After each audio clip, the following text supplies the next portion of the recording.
గడిచిన వారం ఏం క్లాస్ చెప్పాను? గడిచిన వారం ఏం మాటలు మాట్లాడాను? ఆత్మ వర్సెస్ శరీరం. అదే ఆత్మ ఏం చెప్తుంది, శరీరం ఏం చెప్తుంది. ఓకేనా? అక్షయ అంటుంది 4th పాయింట్ అది, 7th పాయింట్ అది. కరెక్ట్. ఏంటి ఆ పాయింట్? ఆత్మ ఏం చెప్తుందంటే దేవునికి మహిమకరంగా జీవించాలి. ఏం చెప్తుందండి? దేవునికి మహిమకరంగా జీవించాలి అని చెప్తుంది ఆత్మ చెప్తుంది. శరీరం ఏమంటుంది? నిన్ను నీవు ఘనపరుచుకో, లేదా సాతానుకు మహిమ తెచ్చులాగున నీ జీవితం ఉండాలి అన్నట్టుగా చెప్పకపోయినా అలా బిహేవ్ చేస్తుంది. పాయింట్ అర్థమైందా? దానికి సంబంధించి కొన్ని మాటలు చెప్పాను. ఇద్దరు వ్యక్తులు ఎగ్జాంపుల్ చెప్పారు. ఎవరో ఇద్దరు వ్యక్తులు? అబ్రహాము, యెహోషువ. అబ్రహాము విశ్వాసముతో జీవించాడు, యెహోషువనేమో ప్రియమైన శిష్యుడిగా జీవించాడు. వీళ్ళిద్దరిని ఎగ్జాంపుల్ చెప్పుకుంటూ ఇంకొంచెం ముందుకు వెళ్ళాం. ఏం చెప్పాను?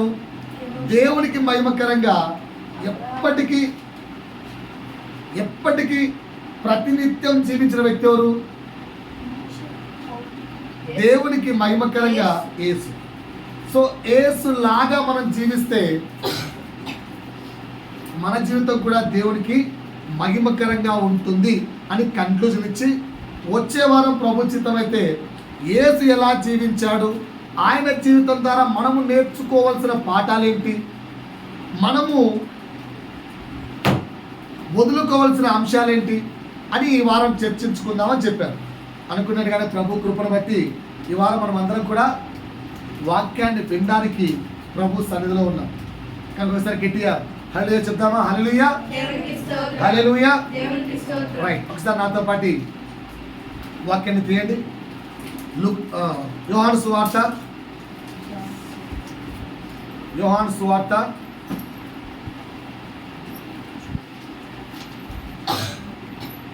16వ అధ్యాయము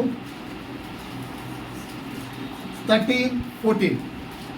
జాన్ 16:13-14 వర్స్.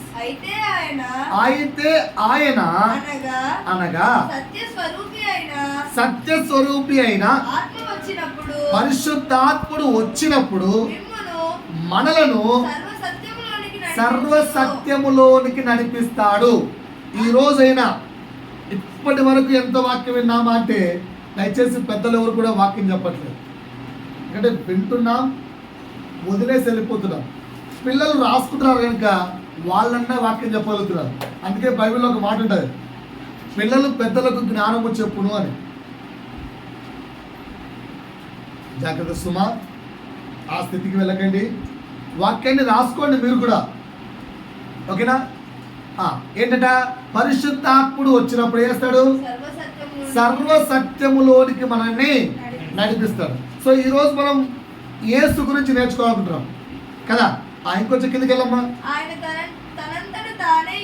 పరిశుద్ధాత్ముడు తనంతట తాను ఏది బోధించడు గాని వేటిని విన్నాడో వాటిని బోధించి సంభవింపబోవు సంగతులను మీకు తెలియజేయును. ఇంకా కిందకి వెళ్ళమ్మా. ఆయన యేసుగా నేను ఈ భూమి మీద ఎలా జీవిస్తున్నానో నా జీవితంలో నుంచే మీకు నేర్పిస్తాడు. నా జీవితంలో నుంచే మీకు నేర్పిస్తాడు. కరెక్ట్ కదా? కరెక్ట్ కదా? మరి నేర్చుకోవడానికి ఎంతమంది సిద్ధంగా ఉన్నారు? లేదా ఇంకా ఇలాగే రొటీన్ లైఫ్, చర్చికి వచ్చామా, కూర్చున్నామా, వెళ్ళిపోయామా, ఇలాగే ఉన్నామా? వచ్చామా, విన్నామా, గ్రహించామా, యేసును తరించుకొని వెళ్దామా, ఇలా ఉందామా? సెకండ్ ఆప్షన్ కదా. Okay, right. సో యేసు గురించి తెలుసుకోవాలి అంటే ముందు కొంచెం బ్రీఫ్గా మాట్లాడుకుందాం అనుకుంటున్నాను. ఏంటి అంటే, యేసు గురించి క్లియర్గా ముందు 4 సువార్తల్లో క్లియర్గా చెప్పారు.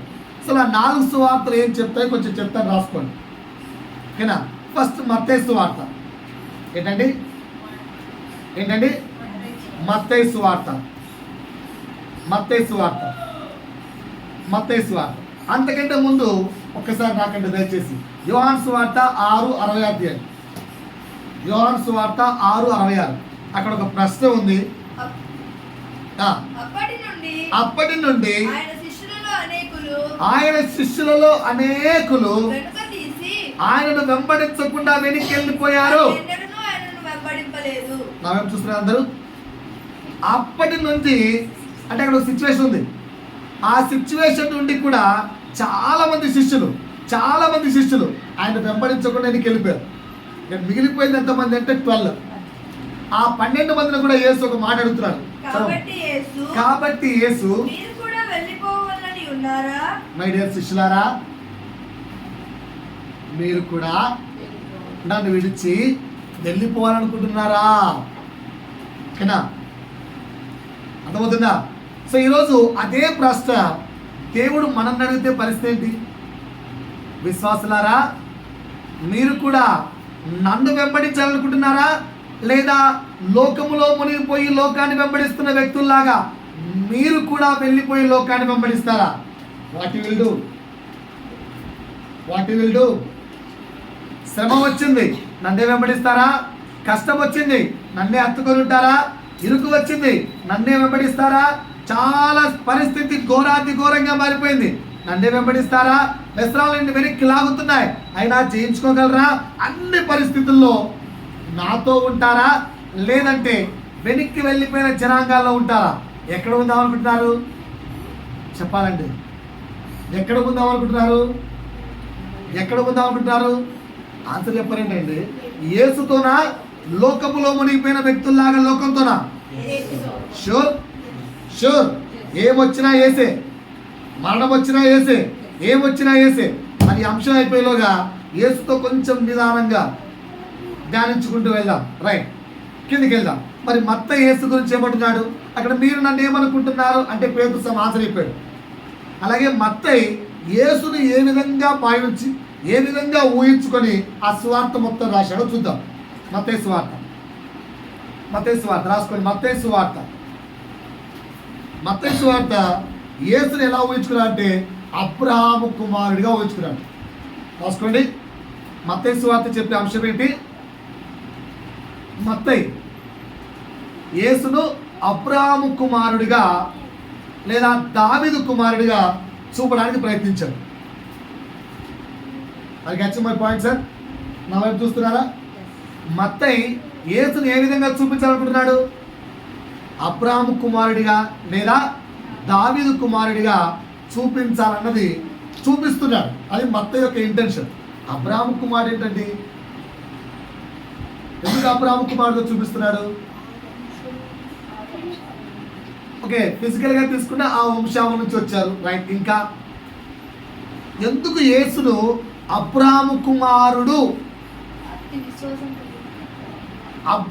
కుమారుడు అని సంబోధిస్తున్నారు? ఎందుకు మత్తయి యేసును ఆ విధంగా గుర్తించాడు? ఈయన అబ్రహాము కుమారుడు అని ఎందుకు గుర్తించాడు?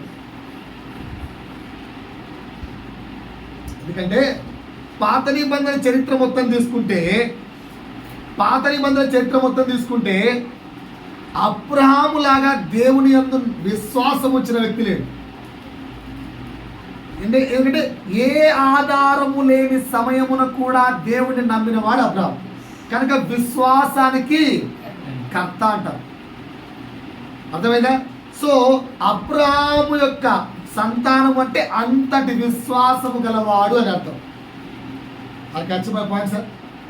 అబ్రహాము యొక్క సంతానం అంటే అంతటి విశ్వాసం గలవాడు. అబ్రహాము దేవుని ఎంతగా నమ్మాడో యేసు కూడా దేవుని యందు అంతే నమ్మకం కలిగి ఉన్నాడు, తండ్రి యందు అంతే నమ్మకం కలిగి ఉన్నాడు. నా వైపు చూస్తున్నారా? వాక్యాన్ని వింటున్నారా?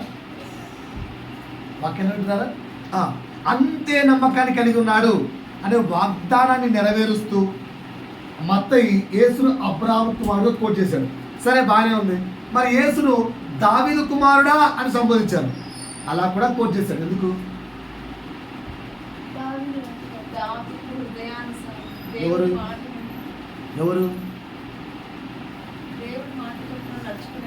ఎవరు దావీదు దేవుడు మాట చొప్పున నడుచుకునేవాడు. ఎందుకు యేసును దావీదు కుమారుడే సంబోధించారు? ఎందుకు సంబోధించారు? చేయండి సార్, వాక్యాలు చేయండి. అబ్రహాము కుమారుడు అని ఎందుకు సంబోధించారు రాసుకోండి. రెఫరెన్స్ రాసుకోండి. ఆదికాండము 12వ అధ్యాయము 1 నుండి 3 వరకు దేవుడు అబ్రాహాముతో చేసిన కమిట్మెంట్ ఉంటుంది. ఆదికాండము 12వ అధ్యాయము 1 నుండి 3 వరకు కనిపించిందా? అలాగే ఇంకొక రెఫరెన్స్ ఆదికాండము 15వ అధ్యాయము 1 నుండి 6 వరకు 15:1-6.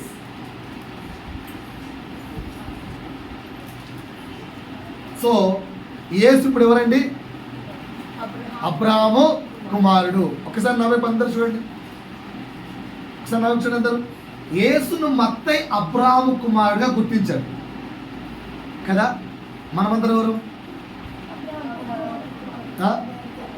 మనమందరం ఎవరు? మనం కూడా అబ్రాహాము కుమారులమేనా? షూరా? అబ్రాహాము కుమారుడను, అబ్రాహాము కుమార్తెను అన్నవాళ్ళు చదివేతండి. అబ్రాహాము కుమారుడను, నేను అబ్రాహాము కుమార్తెను అన్నవాళ్ళు చదివేతండి. రైట్, చెప్తున్నా. అట్లా చదివి ఎట్లా వచ్చాడు? అబ్రాహాముకు ఉన్నటువంటి విశ్వాసము, అబ్రాహాముకు దేవునితో ఉన్నటువంటి కమిట్మెంట్ పాటించేవాడు అబ్రాహాము కుమారుడు. ఎంతమంది పాటిస్తున్నారు? ఇప్పుడు రాసుకునే క్వశ్చన్, నేను అబ్రాహాము కుమారుడనేనా? నేను అబ్రహాము కుమారుడను లేదా కుమార్తెనేనా? క్వశ్చన్ ఆన్సర్ మీరే రాసుకోండి. మీ క్వశ్చన్ మీరే answer. Are a son of Abraham? మీరు లేదా మనము అబ్రహాము సంతానమేనా? ఓకేనా? పొట్టి చెక్కయ్య అబ్రహాము సంతానంగా మారాడు. మరి వచ్చి మరి పాయింట్ సార్. లూకాసు వార్త 19వ అధ్యాయం తీయండి ఒకసారి. ఆ చేయట్లో పెట్టుకొని లూకాసు వార్త 19వ అధ్యాయం ఎన్నో వచనం? 9వ వచనం. అందుకు యేసు 9:10 చదవాలి. అందుకు యేసు ఇతడును అబ్రహాము కుమారుడే. ఓకే. ఎందుకనగా నేడు ఈ ఇంటికి రక్షణ వచ్చి ఉన్నది. రైట్. చూడండి ఎంత వైపు. చాలమ్మా చాలు. ఇతడును ఎవరి కుమారుడు? ఇతరులు ఎవరి కుమారుడు? మరి మనం ఎవరు? అబ్రాహాము కుమారుడేనా? సో అబ్రాహాము కుమారుడు అనడానికి ఎగ్జాంపుల్ ఏం చెప్పాను? ఎవరిని అబ్రాహాము కుమారులు అంటారు? అబ్రాహాము లాంటి విశ్వాసము, అబ్రాహాము లాంటి కమిట్మెంట్ ఉన్నవారిని, పాటించే వారిని అబ్రాహాము కుమారులు కుమార్తెలు అంటారు. విహారా ఎన్ని రోజులు నాకు ఇదే ఆన్సర్ చెప్తారు ఎవ్రీ సండే? కాదు పాస్టర్. ఎన్ని రోజులు చెప్తారు ఆన్సర్? నాకు ఎన్ని రోజులు చెప్తారు ఆన్సర్? నేనేమో వారాలు ఎంతసేపు ఉన్నా ఇది లేదు, ఇది మారండి, ఇది లేదు, ఇది మారండి, ఇది లేదు, ఇది మారండి అని చెప్పి లోకంలో నుంచి మిమ్మల్ని బయటికి లాక్కేస్తున్నాను. మీరేమో నాతో ప్రతి వారం ఇదే ఆన్సర్ ఇస్తున్నాను. ప్రభు అడిగితే కూడా ఇదే ఆన్సర్ ఇస్తారా? ఏం చేయాలి? ఇంకెప్పుడు నేర్చుకుంటారు. సో నెక్స్ట్ ఎవరు కుమారుడంట? యేసు దావీదు కుమారుడు. అబ్రాహాము కుమారుడు చెప్పారు కదా. రెండవది దావీదు కుమారుడా మమ్మల్ని కనికరించుము.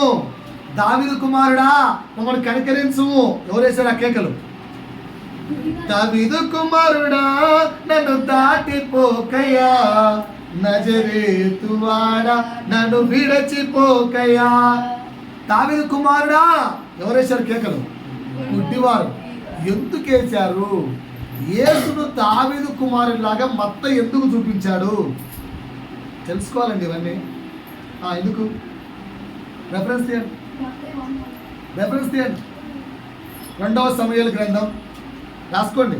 దావీదు కుమారుడా అని యేసును ఎందుకు పిలుస్తారు అని క్వశ్చన్ పెట్టుకొని ఆన్సర్. 2 సమూయేలు 7వ అధ్యాయము 16వ వచనంలో ఒక మాట రాయబడి ఉంది.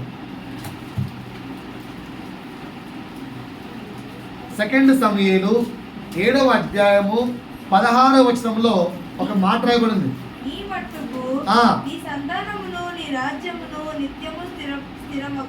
దావీదుతో తండ్రి అయిన దేవుడు చేసిన ప్రామిస్ ఏంటి చెప్పండి అక్కడ?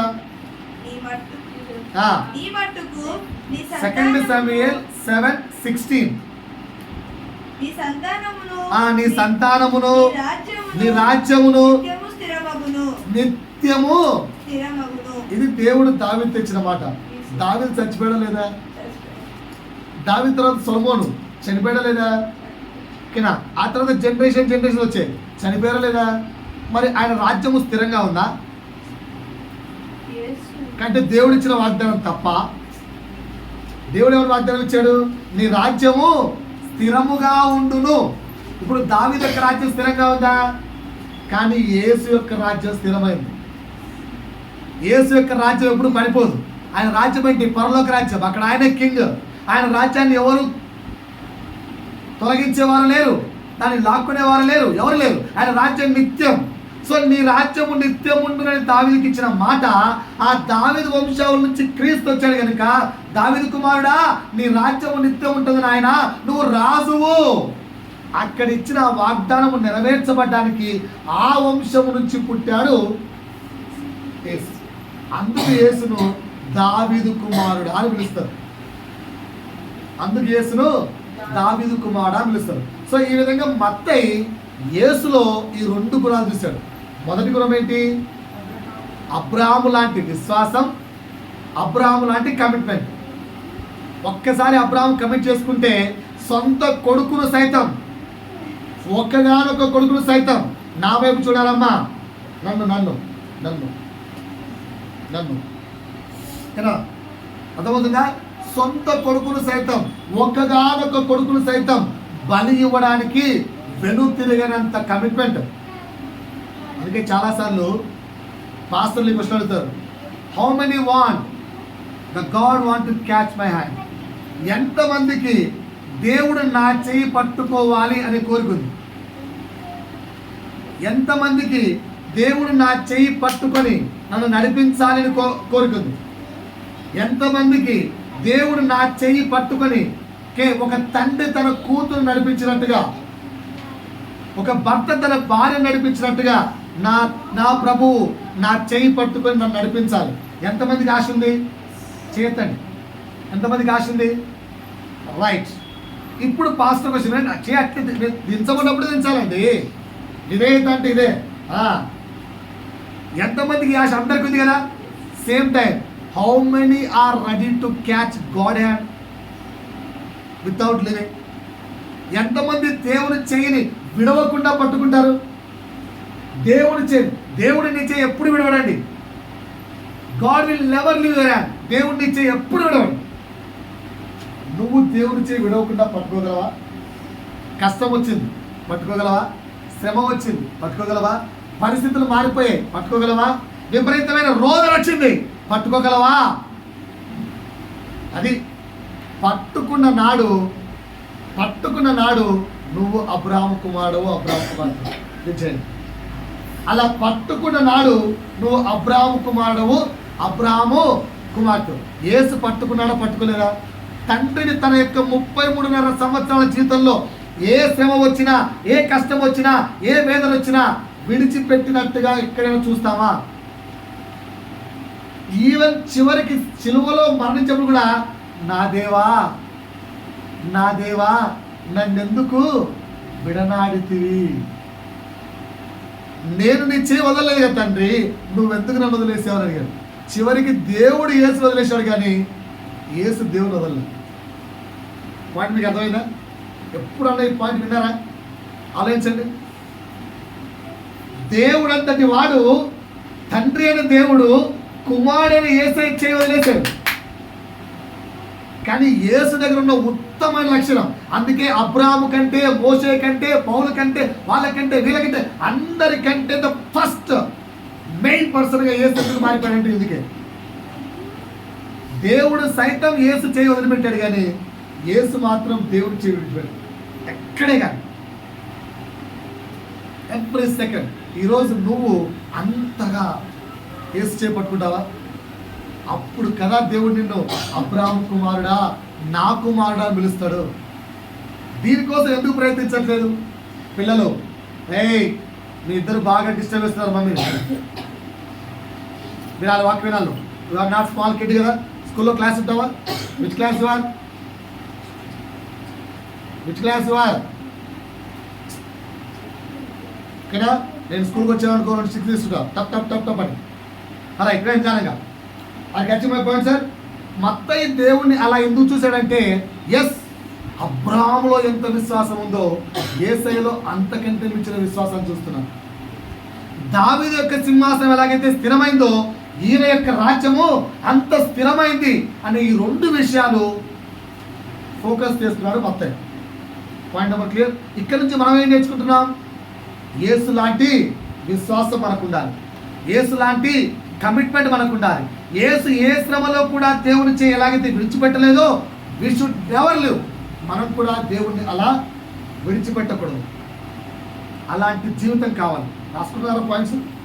ఏం నేర్చుకోవాలి? ఫస్ట్ పాయింట్ చెప్పండి. ఏం నేర్చుకుంటాం? మత్తయి సువార్త నుంచి నేర్చుకుంటున్న పాయింట్స్. యేసు లాంటి విశ్వాసం. ఓకేనా? రెండోది యేసు లాంటి కమిట్మెంట్స్. మూడోది ఏంటి? దేవుడు చేయి విడొచ్చినా యేసు దేవుని చేయి విడాలి అంటే ఏంటి? ఏ పరిస్థితిలో కూడా దేవుణ్ణి విడిచిపెట్టని స్వభావం. ఏ పరిస్థితుల్లో కూడా దేవుణ్ణి విడిచిపెట్టని స్వభావం ఉందా నీకు? ఇది ఉండాలి. అలా మత్తయి యేసును చూశాడు. నువ్వు అలా యేసును చూడగలుగుతున్నావా? అందరు ఎనికి వెళ్ళిపోతున్నావు, నువ్వు ఎనికి వెళ్ళిపోతున్నావా? Yes, right. ఇప్పుడు ఇంకా యేసును గూర్చి మార్కు సువార్త, మార్క్ అనే పర్సన్ ఏ విధంగా యేసును చూస్తున్నాడు?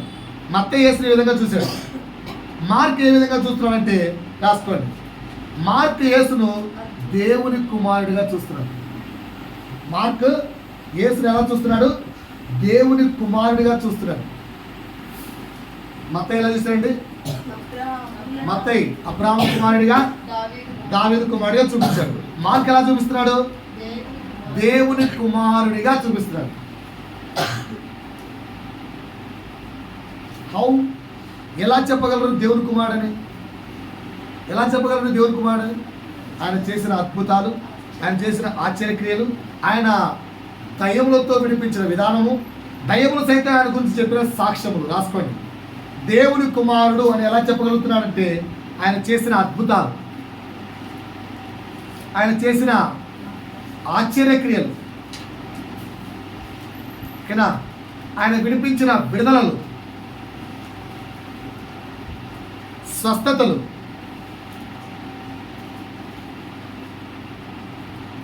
మరణము నుంచి లేపిన విధానం,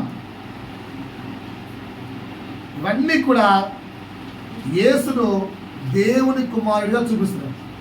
ఓకేనా సార్? అందుకే మనం మార్క్స్ చదివితే ఎక్కువ భాగాలు 21 అద్భుతాలు, ఆశ్చర్యాలు ఉంటాయి అక్కడ. సో మార్క్స్ వార్త అంతా అద్భుతాలు, ఆశ్చర్యాలతో రాశాడు, 16 అధ్యాయాలు మొత్తం. సో ఎందుకంటే mark want to be exposed as a son of God. దేవుని కుమారుడిగా యేసును చూపించాలి అనేది మార్క్ యొక్క ఉద్దేశం. నెక్స్ట్ కిందికి వెళ్దాం. లూకా సువార్త. ఈయన యేసును ఎలా పరిచయం చేస్తున్నాడు చెప్పండి? ఒకటి రాసుకోండి. లూకా యేసును పరమ వైద్యులాగా చూపిస్తున్నాడు. పరమ వైద్యుడు, బికాస్ లూకా ఈజ్ డాక్టర్. ఆయన వే ఆఫ్ వర్షన్స్ అని అలాగుంటాయి. పరమ వైద్యుడు లాగా. రెండు పరమ వైద్యులాగా. రెండు బోధకుడిలాగా, యేసును బోధకులాగా చూపిస్తున్నాడు. 3 అందరికీ ప్రభువులాగా. ఎక్కడుంటుంది మాట? లూకాలో ఎక్కడుంటుంది మాట? 2వ అధ్యాయం అండి. క్రిస్మస్ సీజన్ మర్చిపోతే ఎట్లా? ఆయన వచ్చేది ఒకసారి చూడండి. చిన్న విషయాలు, చిన్న మాటలు గుర్తున్నట్లేదు. 2వ అధ్యాయం తీయండి.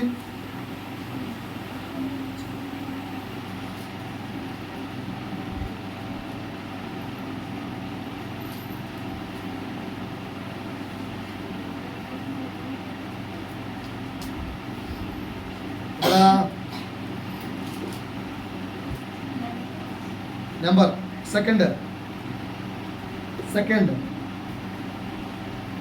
8 11 రెండో అధ్యాయం 11. దావీదు పట్టణమందు నేడు రక్షకుడు మీ కొరకు పుట్టి ఉన్నాడు, ఈయన ప్రభువైన క్రీస్తు, దానికి ఇదే మీకు ఆనవాలు. ఆయన ప్రభు, అందరికీ ప్రభు. ఆయన ఎవరికి ప్రభు? ఓన్లీ క్రిస్టియన్స్కేనా? అందరికీ ప్రభు. ఇంకా లూకా ఏం చెప్పాలనుకుంటున్నాడు? లూకా మొదలు ఏం చెప్పారు? పరమవైద్యుడు. రెండోది బోధకుడు. మూడోది మాట్లాడండి కొంచెం, అందరికీ ప్రభు. నాలుగోది ఆయన మెస్సయ్యగా చూపించాలనుకుంటున్నాడు లూకా. ఆయనను మెస్సయ్యగా చూపించాలనుకుంటున్నాడు. మెస్సయ్య అంటే అర్థం ఏంటి?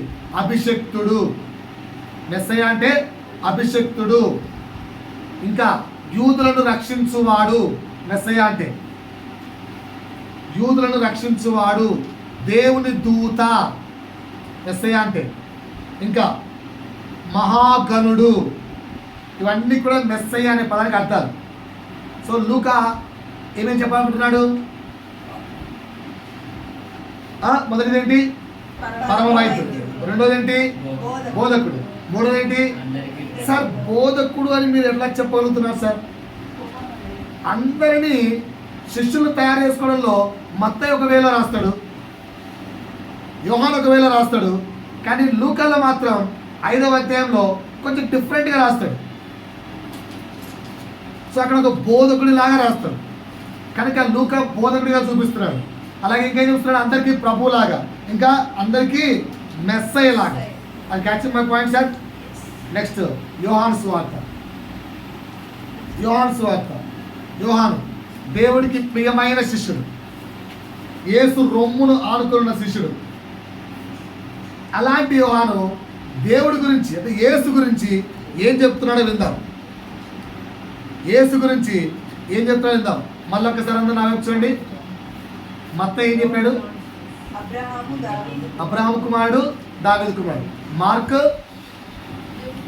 దేవుని కుమారుడు. లూకా పరమవైద్యుడు, బోధకుడు, అందరికీ ప్రభువు, మెస్సయ్య.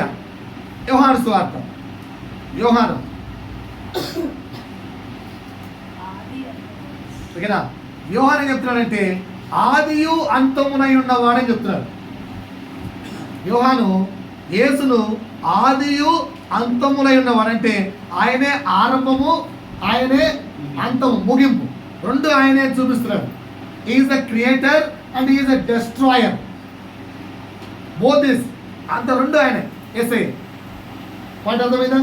రెండో పాయింట్ యోహాను కూడా యేసయ్యను మెస్సయ్యలాగా చూపిస్తున్నాడు. యోహాను కూడా యేసయ్యను మెస్సయ్యలాగా పరిచయం చేస్తున్నాడు.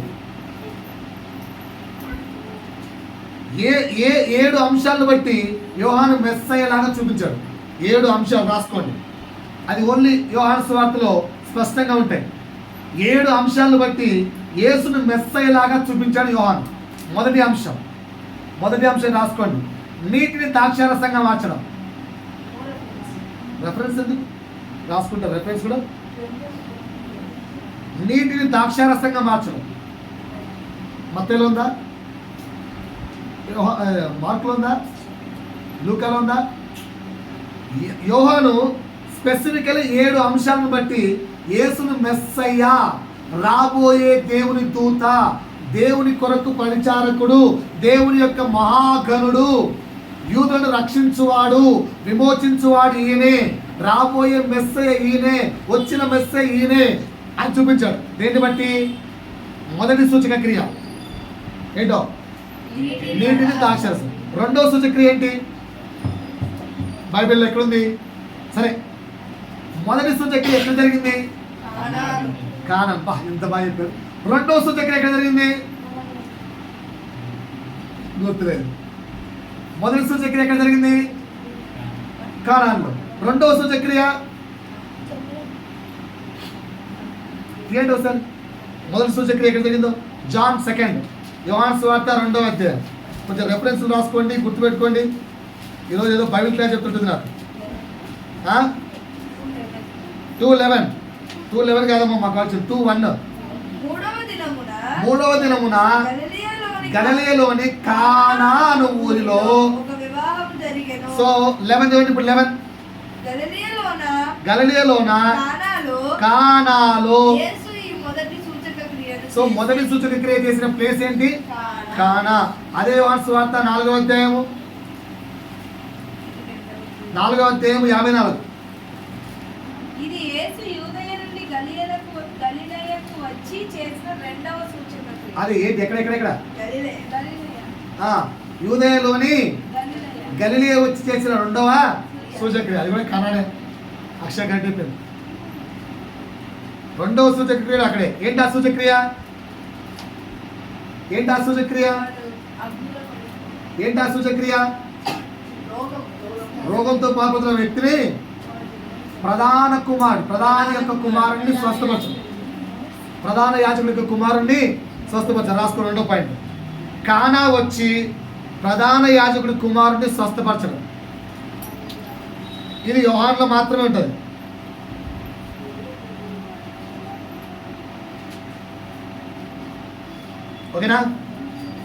ఓకేనా?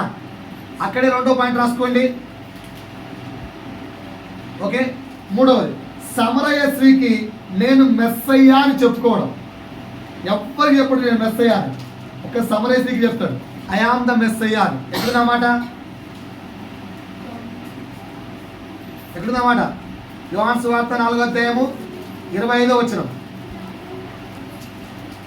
యోహాను సువార్త 4వ అధ్యాయం 25. ఆ స్త్రీ ఆయనతో క్రీస్తనబడిన మెస్సయ్య వచ్చునని నేను ఎరుగుదును. ఆయన వచ్చినప్పుడు మాకు సమస్తమును తెలియజేయని చెప్పగా యేసు నీతో మాట్లాడుతున్న నేనే. అర్థమైందా? ఈ కాంటెంట్ కేవలం యోహానులో మాత్రం ఉంటుంది.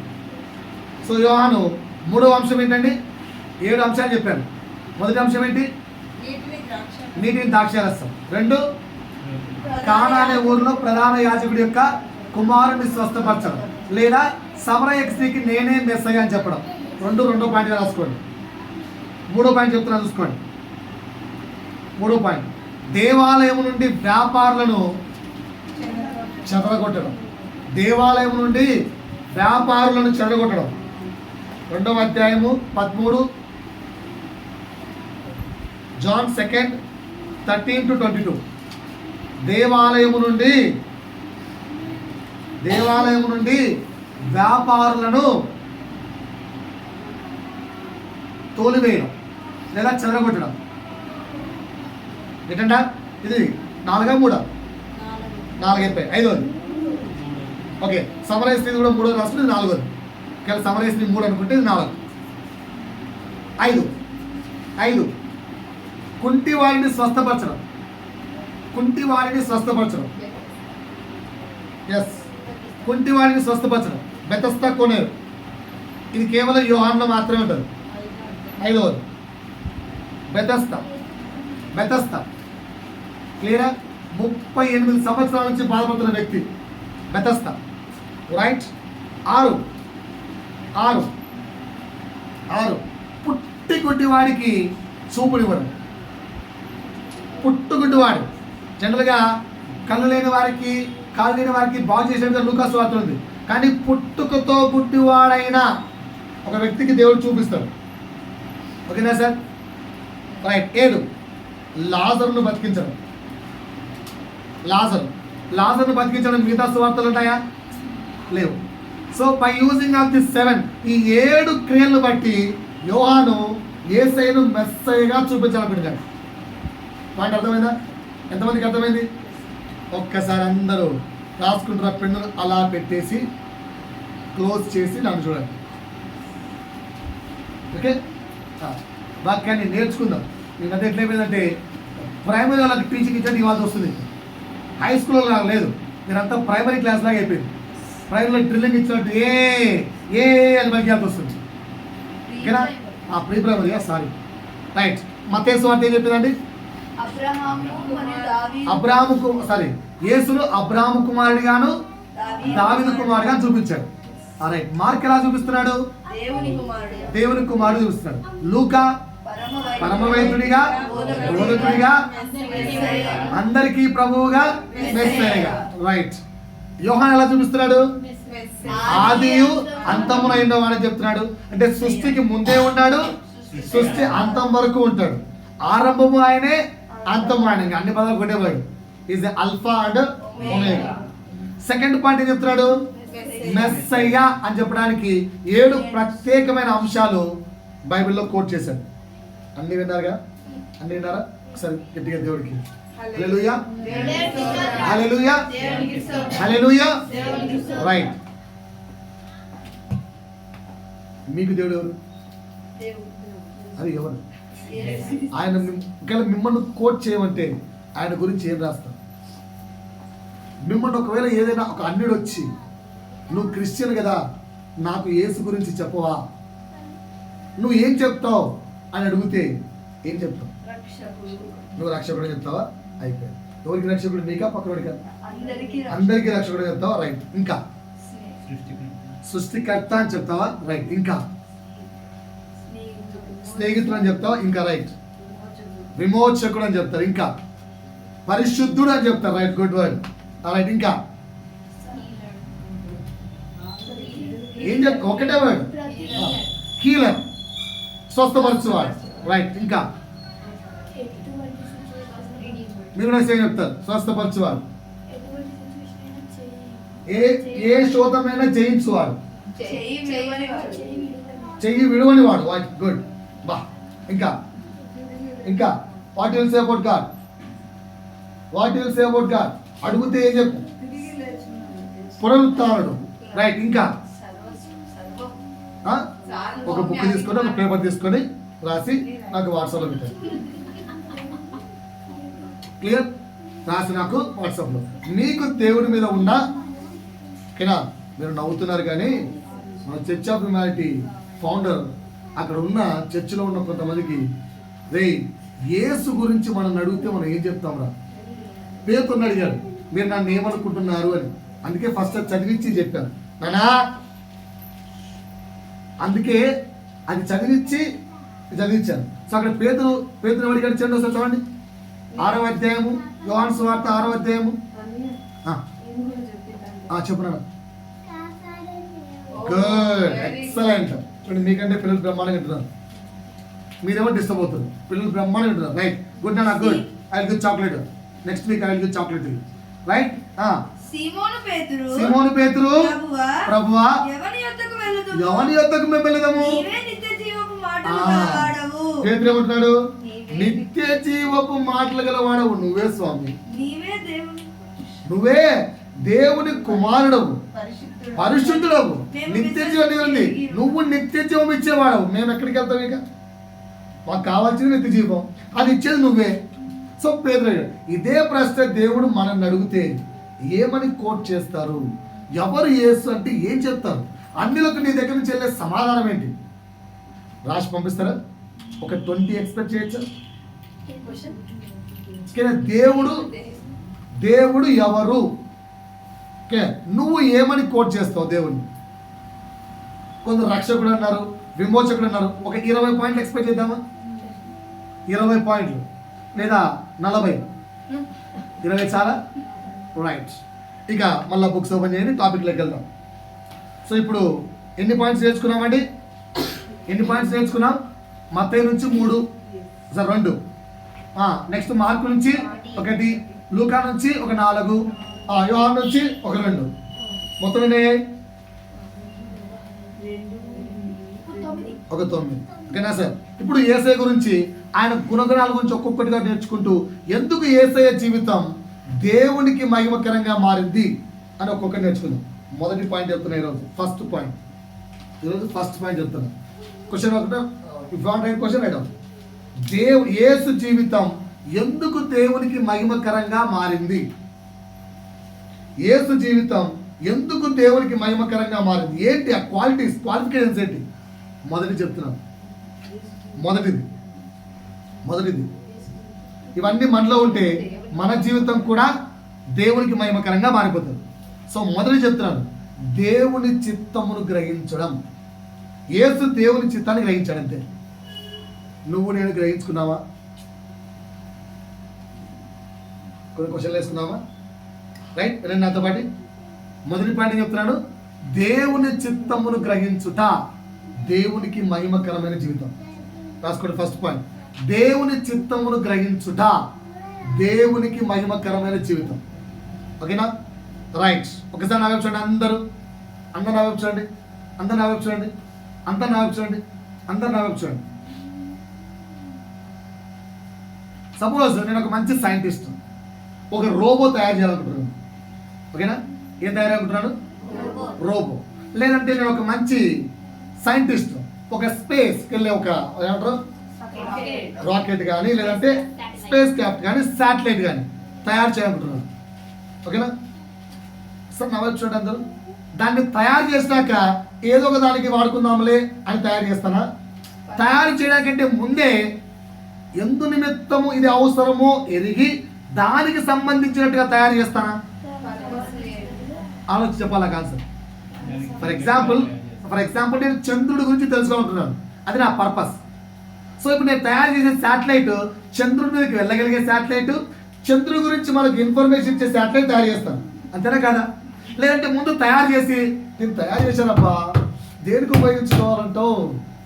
రే దేనికి ఉపయోగించాలి దీన్ని? సర్లే ఎందుకు పనికిరాదు నన్ను చంద్రుడిని పంపించేసి అంటారా? చెప్పాలా? ఆన్సర్ చెప్పాలి. First purpose then will create. First purpose then will create. Right. కీర్తనలు 139 13, కీర్తనలు 139, సామ్స్ 139 13 to 16 చదవండి సార్. నా అంతరంద్రియములను నీవే కలుగజేసితివి. ఎవరండి? దావీదు ఎవరితో అంటున్నాడు? దేవునితో. ఏమని? నా అంతరంద్రియములను నీవే కలుగజేసితివి. నా తల్లి గర్భమందు నన్ను నిర్మించిన వాడవు నీవే. నా తల్లి గర్భమందు నన్ను పెట్టిన వాడవు నీవే. నీవు నన్ను కలుగజేసిన విధము చూడగా భయమును, నీవు నన్ను పుట్టించిన విధాన్ని చూడగా నాకు భయమును ఆశ్చర్యమును నాకు పుట్టుచున్నవి. ఎందుకు ఉంటుందండి? మనిషి యొక్క స్పర్మ్ ఎంత సైజ్ చెప్పగలవా? చాలా చిన్నది కదా. ఈ సైజ్ ఎంత?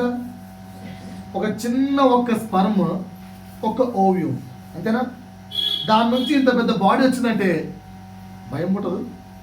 It is possible only for God కదా. అర్థమవుతుందా? దేవుడు ఇంత సృష్టిని ఇలా చేశాడ్రా బాబు అంటే ఆయన ఆలోచన ఊహించుకుంటే భయం పుట్టేస్తుంది, ఆశ్చర్యం వేస్తుంది. అదే దావీదు భక్తుడు అంటున్నాడు. కిందకి వెళ్ళండి. అందుని బట్టి నేను నీకు కృతజ్ఞతాస్తుతులు చెల్లించుచున్నాను. ఒక దైవజనుడు ఏమంటారు తెలుసా? ఒక స్పూన్ తీసుకుంటే ఈ స్పూన్ లో ఎన్ని స్పూన్స్ పడతాయి ఎంచండ్రా అంటే 1000 కోట్లు పడతాయట. అంటే అర్థమైందా? జనాభా అంతా స్పూన్లో పెట్టారు, ప్రపంచ జనాభా అంతా. సో అంత స్పూన్లో పట్టే జనాభాను ప్రపంచానికి విస్తరింపజేసినంటే దేవుడి యొక్క క్రియలు మనం భయము ప్లస్ ఆశ్చర్యం పడతాం. నెక్స్ట్ కిందకి వెళ్ళండి. నీ కార్యములు ఆశ్చర్యములు, ఆ సంగతి నాకు బాగుగా తెలిసి ఉన్నది. ఓకే. నేను రహస్యమందు పుట్టినవాడు. రహస్యమందు పుట్టినవాడండి. ఓ అమ్మాయి, నీ కూతురు ఎవరు? నీ కూతురు ఎవరు చూపించు ఇక్కడ. వీళ్ళు ముగ్గురు కూతురు కదా. ఈ అమ్మాయి పుట్టిన చెప్పి దేవుడు ఉన్నప్పుడు తెలుసా? ప్రభా ఆ తెల్లగుండా నాకు నచ్చింది దాన్ని పంపి అన్నావా? అడిగినావా? రహస్యమందు దేవుని దగ్గర ముందే ఉంది. Catching point. రహస్యమందు పుట్టినవాడు భూమి యొక్క అగాధ స్థలములలో విచిత్రంగా నిర్మింపబడినవాడు. ఎక్కడో దేవుని దగ్గర ఆల్రెడీ నేను తయారయ్యాను ప్రభువా. నాకు కలిగిన ఎముకలను నీకు మరుగై ఉండలేదు. నేను పిండమునై ఉండగానే నీ కన్నులు నన్ను చూచెను. దీని అన్ని బట్టి ఒక కన్క్లూజన్ చెప్పండి. మన భూలోకానికి వచ్చే తల్లి కంటే ముందే దేవుడికి మనం తెలుసా తెలీదా? ఓకేనా? దేవుడిని నీ భూలోకానికి పర్పస్ తర్వాత భూలోకానికి నేను క్రియేట్ చేశాడా అంటే పంపించాడా? పంపించాక నీ మీద పర్పస్ ప్లాన్ చేశాడా? ఇప్పుడు ఎందుకయ్యా నేను ఒక శాటిలైట్ తయారు చేయాలంటే ఫస్ట్ ఐ వాంట్ పర్పస్. ఓరే నాకు ఎందుకు ఒక శాటిలైట్ కావాలి? దాని కొరకు నేను శాటిలైట్ తయారు చేస్తాను. అట్ ద సేమ్ వే దేవుడికి ఒక పర్పస్ ఉంది. ఆ పర్పస్ కోసం నిన్ను తయారు చేసి భూమికి పంపించాడు. అర్థమైందా? అర్థమైందా? అర్థమైందా? అర్థమవుతుందా అసలు? గుర్తుందా? రైట్. పాయింట్ అర్థమైందా? ఇప్పుడు దాన్ని గెలికామనుకో ఏమవుతుంది? ఏమవుతుంది?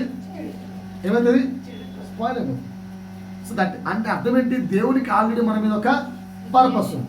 సో ఇప్పుడు మనం ఏం చేయాలి? యూసఫ్ దగ్గరికి వెళ్ళారు. ఫర్ ఎగ్జాంపుల్ యూసఫ్ జీవితం చెప్తాను. యూసఫ్కు ప్రభు క్లియర్గా దర్శనం ఇచ్చాడు. ఏమని? అండలందరూ మోకరించినట్టుగా. యూసఫ్ పైకి లేచి, చిన్నోడు కదా, పిల్లవాడు కదా, ఆతతో మొత్తం చెప్పేశాడు, అన్నలారా నేను కింగ్ అయి ఉంటే మీరందరూ కూడా నాకు మోకరించారు అని. ఇలా కోపం వచ్చింది. సరే రెండోసారి మళ్ళీ దర్శనం చూశాడు క్లియర్గా. అదేంటి? నాట్ ఓన్లీ బ్రదర్స్, వాళ్ళ డాడీ కూడా ముక్కినట్టుగా, అంటే వాళ్ళ డాడీ కూడా నమస్కరించినట్టుగా అది చెప్పాడు. మళ్ళా ఇవన్నీ కోపాలు వచ్చి అన్నలు వేశారు, చంపేయాలనుకున్నారు, పంపించేశారు. లాజిక్ ఆలోచించండి, లాజిక్ ఆలోచించండి. ఎన్ని శ్రమలు వచ్చినా యూసఫ్ తన లైఫ్ను తను ప్లాన్ చేసుకోలేదు. చెక్ చేశారా? ఎగ్జాంపుల్ నెంబర్ 1 చెప్తా. అపవాది ఒక చిన్న ఛాన్స్ ఇచ్చింది. ఏంటా ఛాన్స్? పోతీఫర్ భార్యతో మంచిగా వ్యభిచారం చేసుకోవచ్చు. ఎందుకంటే ఆడది వ్యభిచారం చేయాలనుకుంటే సృష్టిలో ఎవడు కనుక్కోలేదు. ఎవడి వల్ల కాదు కనుక్కోవడం. అనుకోవచ్చు భర్త మా భార్య ఎవరితో ఉందని, ఆ భార్య ఛాన్స్ ఇస్తే తప్ప. లేదంటే సృష్టిలో ఎవరు కనుక్కోలేదు, దేవుడు తప్ప. అలాంటిది భార్యకు భార్య, పోతీఫర్ భార్యే పిలుస్తుంటే కూడా హ్యాపీగా ఆమెతో సంసారం చేసుకుంటూ లైఫ్ టర్న్ చేయొచ్చు. చేసుకున్నాడా? ఎందుకు? He knows God has some plan on me. I can't destroy. నేను దాన్ని నాకు నచ్చినట్టుగా డిజైన్ చేసుకోవద్దు. No no no no no no. పారిపోయాడా? జైల్లోకి వెళ్ళాడు. జైల్లో మళ్ళా రాజుకు ఏది గిఫ్ట్లు అందించేవాళ్ళు, పానీయం అందించేవాళ్ళు ఉన్నారు. పానీయం అందించేవాళ్ళు వాళ్ళకు కొన్ని కళ్ళకు దర్శనాలకు ఇది అర్థాలు చెప్పి ఫేవర్ చేశాడు. వాళ్ళ ద్వారా సహాయాన్ని పొందుకొని ఈయన తన లైఫ్ డిజైన్ చేసుకోవచ్చు సొంతంగా. ఎందుకు నాకు ఈ జైలు కష్టాలు అవసరమా? ఎందుకని చెప్పి వాళ్ళ ద్వారా రికమెండేషన్తో ప్లాన్ చేసుకుండొచ్చు. చేసుకున్నాడు యూసఫ్? చేసుకోలేదు. ఎంతసేపు అడిగినా ఒకటే మాట చెప్పాడు. ఏంటి? నా పట్ల దేవుడికి ఒక ప్రణాళిక ఉంది, ఆ ప్రణాళిక ప్రకారం నేను నడుస్తా అంతే. మనం ఎందుకు కావాలేమండి? ఇప్పుడు నీ భూమికి పంపించినప్పుడు దేవుడికి నీ పట్ల ఒక ప్రణాళిక ఉందా లేదా? మరి నువ్వెందుకు నీ సొంత విషయంలో డిజైన్ చేసుకుంటున్నావు? వింటున్నారా? ఈ మాట నీ చెవులకు క్లియర్గా అర్థమైతే లైఫ్లో ఏ విషయాన్ని బట్టి కూడా చింతించరు, బాధపడరు, అలాగని చెప్పి మీ సొంత ప్రయత్నాలు చేయరు. గాడ్, దేవుడికి మన పట్ల కొన్ని ప్రణాళిక ఉంది. ఆ ప్రణాళికతోనే నేను ఈ భూలోకానికి పంపాడు. కనుక నీ పని ఏంట్రా అంటే ప్రార్థనలో అనుదినము దేవునితో కూర్చొని ఆ ప్రణాళిక ఎరగడం. రోజు ఒక్కసారిగా యూసఫ్కు దేవుడి యొక్క ఉద్దేశం తెలిసిపోయిందా? ఒకసారి తెలిసిపోయిందా? చిన్న పిల్లోడు, ఎందుకు ఆ దర్శనం వచ్చిందో కూడా సరిగా అర్థం కాని వయసు అయింది. కనుక నిత్యము ప్రభువుతో ఉండే రాపిడి దేవుడికి నీ పట్ల ఉన్న ఉద్దేశము తెలియజేస్తుంది. నిత్యము నువ్వు ప్రభుతో చేయు ప్రార్థన దేవుడికి నీ పట్ల ఉన్న ఉద్దేశాన్ని తెలియజేస్తుంది. నా వైపు చూస్తున్నారా? బైబిల్ స్థితిలో చదువుతున్నారా? సో మనం ఏం చేయాలి? దేవుడి యొక్క ఉద్దేశానుసారంగా మనం వెళ్ళాలా? మనం మన యొక్క లైఫ్ డిజైన్ చేసుకోవాలా?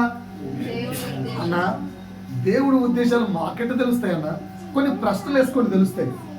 ప్రశ్న నెంబర్ 1, దేవుడి ఉద్దేశం మనకు తెలియాలంటే, దేవుడి యొక్క ప్రణాళిక మనకు తెలియాలంటే ప్రశ్న నెంబర్ 1, క్వశ్చన్ నెంబర్ 1, ఎందుకు క్వశ్చన్ ఇది? ఈ క్వశ్చన్ ఎందుకు? దేవుడికి నా పట్ల ఉన్న ఉద్దేశాలు తెలుసుకోవాలంటే మనకు మనం కొన్ని ప్రశ్నలు వేసుకోవాలి. ప్రశ్న నెంబర్ 1 వేసుకోండి, ఈరోజు వేసుకోండి. దేవుడికి నాలో నచ్చిన స్పెషాలిటీ ఏంటి? నాకున్న స్పెషాలిటీ ఏంటి అని ప్రశ్నించుకున్నారు ఎప్పుడన్నా? ఎవరికి ఏం లేవా? మీ స్పెషాలిటీలు చెప్పమంటారా? నేను చెప్తే నువ్వు ఇప్పుడు అడుగుతావు దేవుడిని. నీకున్న స్పెషాలిటీ చెప్పంటారా? ఇప్పుడు మన ఎవరు కీర్తి అడుగుతుంది, ఓకేనా? నీ పేరేంటాను? నిర్మల. ఏది చదువుతున్నాను? ఈమెకంటే పెద్దదాని చిన్నవారు చదువుకున్నావా బాగా? డిగ్రీ కంప్లీట్ అయిందా? ఎంఐ డిగ్రీ కంప్లీట్ అయ్యాను. సరే, బైబిల్ నువ్వు హెబ్రీ భాషలో చెప్పగలవా? హెబ్రీ భాషలో చదవగలవా? ఈ అమ్మాయి చదువుతుంది. స్పెషల్ టాలెంట్ ఉందా లేదా? ప్రత్యేకమైన తలాంతు. ఆ విధంగా ప్రతి ఒక్క వ్యక్తికి ఒక ప్రత్యేకమైన తలాంతు ఇచ్చారు. ఇప్పుడు నీ ప్రత్యేకమైన తలాంతు ఎప్పుడు అడిగావా దేవుని? ప్రభు నాకంటున్న స్పెషాలిటీ ఏంటి అడిగావా? ఈ ప్రశ్నలు వేసుకుంటే కొన్ని చెప్తాను చూడండి. కొందరు బాగా మాట్లాడగలరు. నీకేమైనా ఉన్నాయో చెక్ చేసుకోండి. కొన్ని చెప్తా రాసుకుంటా. బాగా మాట్లాడగలం, బాగా వర్ణించగలం, వివరించగలం. వీ కెన్ ఎక్స్ప్లెయిన్, బాగా ఎక్స్ప్లెయిన్ చేయగలం. 2, బాగా డయాగ్రామ్స్ స్కెచ్లు గీయగలం. ఓకేనా? బాగా డయాగ్రామ్స్ స్కెచ్లు గీయగలం. కొందరికి ఎంత చెప్పినా అర్థం కాదు. దానికి బొమ్మ రూపంలో చూపించామనుకో నీట్గా అర్థమవుతుంది. అట్లా నీ దగ్గర ఏమన్నా అలా బొమ్మల రూపంలో చూపించగలిగే టాలెంట్ ఉందేమో చెక్ చేసుకో. కొందరికి డెకరేషన్ చేయగలిగేది. క్రిస్మస్ వస్తే ఇంటి దగ్గర చెప్తాం కదా, అట్లా new way of decoration thoughts ఉన్నాయేమో. ఓకేనా? నెక్స్ట్, కొందరు బాగా రాయగలరు, పాడగలరు. కొత్త పాటలు, కొత్త కవితలు రాయగలరు, పాడగలరు. నీ దగ్గర ఉందేమో చెక్ చేసుకో. కొందరికి బాగా ఉజ్జీవింపజేయగలిగే కెపాసిటీ ఉండొచ్చు. You can motivate them by writing songs, otherwise by writing books, by writing anything. వాళ్ళు ఏదైనా నువ్వు ఉజ్జీవింపజేయగలవేమో చెక్ చేసుకునే ఉద్యోగం. ఇంకో కొంచెం తర్కించగలిగే జ్ఞానం, డిబేట్స్. కొందరికి డిబేట్ చేయగలిగే జ్ఞానం ఉంటుంది. ఉందేమో చెక్ చేసుకునేది. దేవుడు నిన్ను ఎందుకు పంపించాడో? కొందరికి డిబేట్ చేయడానికి పంపించాడు ఈ లోకానికి. అలా నిన్నేమన్నా డిబేట్ చేయడానికి పంపించాడా? చెక్ చేసుకోండి. కొందరిని ఇతరుల కోసం భారంతో ప్రే చేయడానికి పంపించాడు. ఇతరుల కోసం భారముతో ప్రే చేయడానికి. నీకేమన్నా తలాంత ఉందా? చెక్ చేసుకోండి.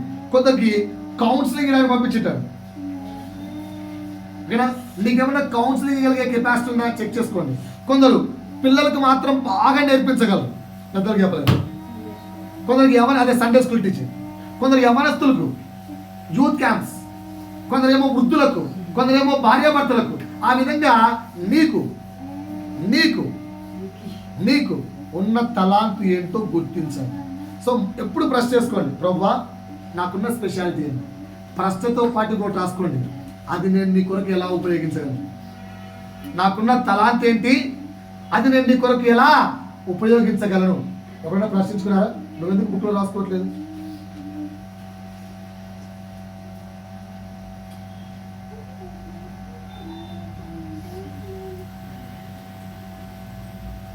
రైట్, వేసుకున్నారా?